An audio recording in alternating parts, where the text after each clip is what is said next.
ராமதாஸ் கண்டனம்.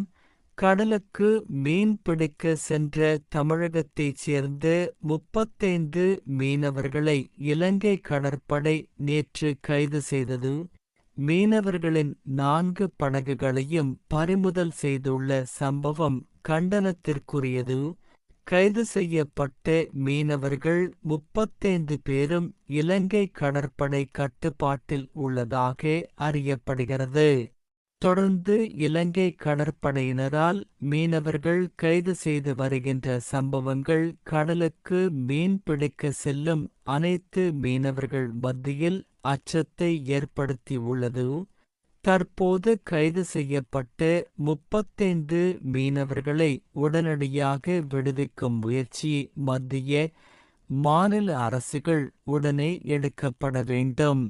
இதுபோன்ற கைது சம்பவங்கள் நடைபெறாமல் தடுக்க மத்திய, மாநில அரசுகள் நடவடிக்கை மேற்கொண்டு மீனவர்களின் மீன்பிடி தொழிலுக்கு உரிய பாதுகாப்பு அளிக்க வேண்டும்.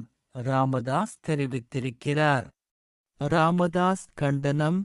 கடலுக்கு மீன் பிடிக்க சென்ற தமிழகத்தைச் சேர்ந்த 35 மீனவர்களை இலங்கை கடற்படை நேற்று கைது செய்தது.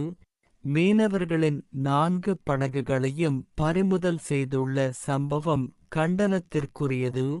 கைது செய்யப்பட்ட மீனவர்கள் 35 பேரும் இலங்கை கடற்படை கட்டுப்பாட்டில் உள்ளதாக அறியப்படுகிறது.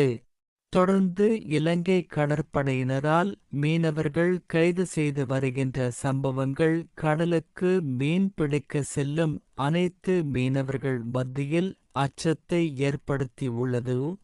தற்போது கைது செய்யப்பட்ட 35 மீனவர்களை உடனடியாக விடுவிக்கும் முயற்சி மத்திய, மாநில அரசுகள் உடனே எடுக்கப்பட வேண்டும். இதுபோன்ற கைது சம்பவங்கள் நடைபெறாமல் தடுக்க மத்திய, மாநில அரசுகள் நடவடிக்கை மேற்கொண்டு மீனவர்களின் மீன்பிடி தொழிலுக்கு உரிய பாதுகாப்பு அளிக்க வேண்டும். ராமதாஸ் தெரிவித்திருக்கிறார்.